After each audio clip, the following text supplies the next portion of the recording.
Hill Trinamool Congress Darjeeling अनि कालेबुङ जिल्लाका अध्यक्ष पदमा चयन भएकोमा एलबी राईलाई सोनादा हिल तृणमूल कांग्रेसका सदस्यहरूले प्रेस सम्मेलन गरी बधाई दिए। साथै सम्पूर्ण सोनादा हिल तृणमूल कांग्रेसका सदस्यहरूबाट एलबी राई, शान्त छेत्री यी दुई मध्ये कसैलाई पनि जिटिएका अध्यक्ष चुनिए सम्पूर्ण सोनादा तृणमूल कांग्रेसका सदस्यहरूबाट पूर्ण रूपमा सहयोग अनि समर्थन जनाउनेछौ भनी आफ्नो प्रतिबद्धता पनि जनाएका छन्। नमस्ते, सबैलाई अभिवादन। सोनादा तृणमूल कांग्रेस परिवारको तर्फबाट र आज सोनादा तृणमूल कांग्रेस परिवारले यो प्रेस मिट गर्नुको उद्देश्य पहाडका सम्पूर्ण गोर्खे सन्तानहरूलाई न्याय कसरी मिल्छ, न्याय कसरी पाउँछ उहाँहरूले त्यही बारेमा हामीले आफ्नो पक्षबाट आफ्नो मन्तव्य यहाँ पोखाउने निर्णय गरेका हौँ। र विशेषतः हामी यो भन्छौँ, यो 2022 को जुन चाहिँ एसेम्ब्ली इलेक्सन थियो, यो इलेक्सनमा त्यस्तो प्रतिकूल परिस्थितिमा पनि माटी मानुषको सरकार पुनः बनियो र सुश्री ममता ब्यानर्जीको प्रतिनिधित्वमा यो जुन सरकार गठन भयो, यो त्यसै व्यर्थमा भएको पनि होइन, कसैले थोपेको पनि होइन, जबरजस्ती भएको पनि होइन। तर यो सरकार गठनको पछि धेरै त्याग बलिदानको कथाहरू छ, धेरै जनमुखी कार्यक्रमहरूको कुरा छ, जसले बङ्गालको कुनै तबकासम्म पनि सम्प्रेषण गर्न आफ्नो योजनाहरू, आफ्नो आइडियोलोजी, आफ्नो सिद्धान्तहरू सम्प्रेषण गर्न सफल भएको थियो। यद्यपि नेसनल मिडियाको जुन बायस्ड एउटा रिपोर्टिङको कारण अलिकति परिस्थिति त्यो प्रतिकूल देखा परेको मात्रै हो, जो चाहिँ टेम्पोरेरी थियो। तर वास्तविकता अर्कै थियो र त्यो निश्चय नै 2022 को एसेम्ब्ली इलेक्सनको रिजल्टले देखायो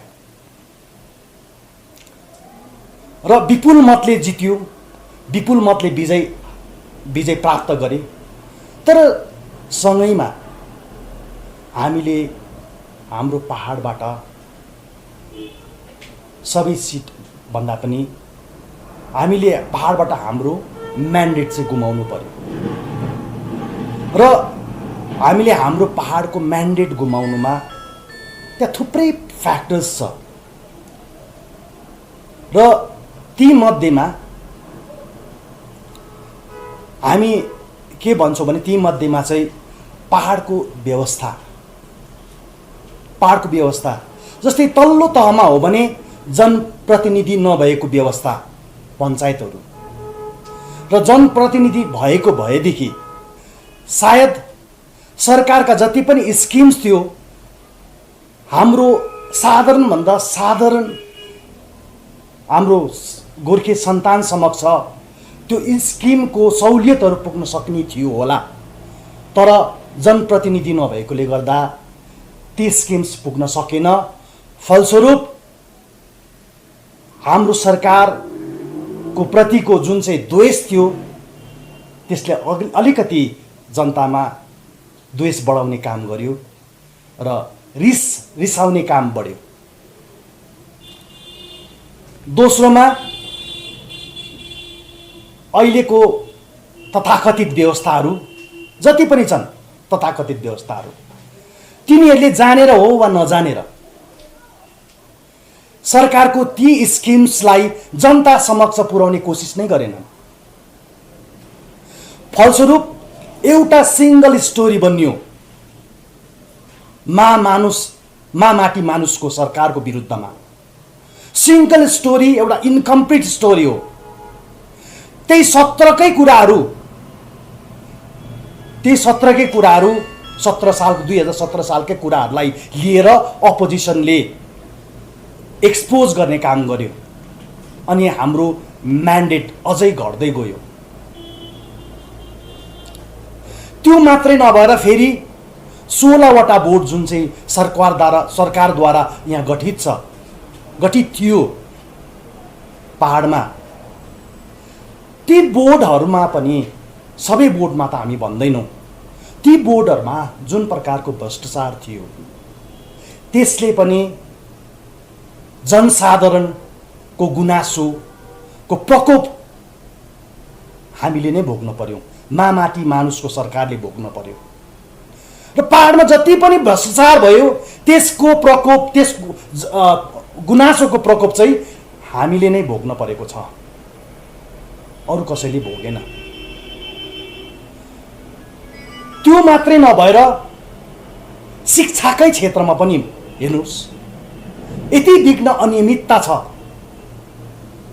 आफ्नै व्यवस्थाभित्र हामीले हाम्रो आफ्नै नानीहरूको सहुलियतहरू पाउन सकेको छैनौँ, आफ्नै व्यवस्थाभित्र।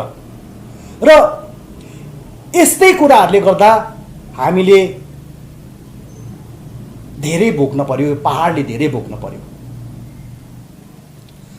तर अब हाम्रो विचार के हो भने, हाम्रो मन्तव्य के हो भने, माटी मानुष सरकारको जति पनि जनमुखी कार्यक्रमहरू छ त्यो हाम्रो पहाडको साधारणभन्दा साधारणकोसम्म पनि सम्प्रेषण हुन सकोस्, पुग्न सकोस्, त्यो सहुलियतदेखि वञ्चित नहोस्। र त्यो त्यति बेला मात्रै सम्भव हुन्छ जति बेला जिटिए एउटा सुप्रिम व्यवस्था जुन दिएको छ सरकारले, त्यसमा माटी मानुषकै, टिएमसीकै, तृणमूल कङ्ग्रेसकै कुनै पनि नेतृत्वले त्यहाँनिर बोर्ड अफ एडमिनिस्ट्रेटर्सलाई गठन गर्नेछ। र तीमध्येमा हाम्रो पार्टीद्वारा चयन भएको हाम्रा चेयरम्यान हुनुहुन्छ एलबी राई, अनि दार्जिलिङ अनि कालेबुङ डिस्ट्रिक्टका हाम्रा प्रेस सभानेत्री शान्ता दिदी, र दुईजना मध्येमा कुनैको कसैलाई पनि यदि जिटिएको चेयरम्यानसिपमा त्यो पोस्ट दिए अथवा उहाँहरूले कुनै पनि बोर्ड अफ एडमिनिस्ट्रेटर्स गठन गरे, सायद यो पहाडको सम्पूर्ण जनताले न्याय पाउनेछ। र हाम्रो यही मन्तव्य हो।